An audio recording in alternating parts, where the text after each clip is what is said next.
consider the top 3 issues facing our city? How do you plan to address and resolve them? Can you outline your strengths, specific actions, timelines for tracking these challenges? Well, I think the main issues that are going on in Pana is simply they revolve around infrastructure, which means everything from roads to water. I think that's probably the main issue that's on a lot of people's mind. I also think that it's pretty important that we create economic possibilities for people, bringing in new businesses, new opportunities, things for, I want to see things done for our kids that they can be involved in. And honestly, the third top issue, I think, is the perception that sometimes people have outside of Pana of Pana. I want to see that be a much more positive perception. Okay. As far as timelines, it's going to depend on a lot of factors, a lot of that being money, and a lot of that being how we can get the community together, which is what I want to focus on, is bringing the community together to try to achieve some of these goals.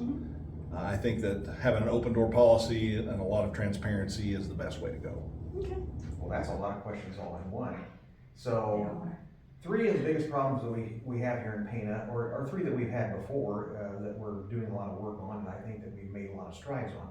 One being our infrastructure, water lines, sewer lines, and electrical in Pana. Over the past 4 years, as you've known, we've very vigorously and very enthusiastically went and got grants and worked very hard to get to where we're at with infrastructure repairs in Pana. That I would consider one. Other one is obviously we have an issue here with drugs and crime, which is pretty common in most communities our size and communities larger. To address that issue, and what we've been doing this entire time is we've been adding additional police officers, we've been doing more coverage of areas, and we've been partnering with our community members to kind of look for areas that have been identified with crime and with kind of drug-related issues and tackling those. Third would be the city's financial situation. I think that starting out with 4 years ago was an issue that we had because the city didn't have enough money to quite operate as it should. Now we've kind of tackled that issue and we've been able to move forward with some of the bigger projects that we needed to do, which kind of ties into the infrastructure issue that the city has had.